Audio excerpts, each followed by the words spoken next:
Do you have any message you'd like to share with the public or your audience as we approach the May 12th elections? Ang aho mo apilar ko sa katawhan Tagbilaranon, mo hangyo ko nga una sa tanan ilang gamiton ang katungod sa pagboto, the right of suffrage.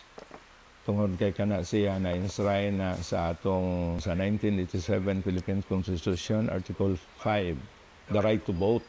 Tungod kay sagrado na way makabuot, way makadiktar kung kinsa imong pilion. So mohangyo ko nga imo ka nang gamiton karong Mayo 12. Kung imong pilion og kinsa ang angayan nga mamunuan sa atong syudad, kana nga mamunuan imong madawat, imong maistorya, imong maduol. Ug imong gutuhuan nga siya kinasing-kasing mo serbisyo sa katawhan nga way pili-pili.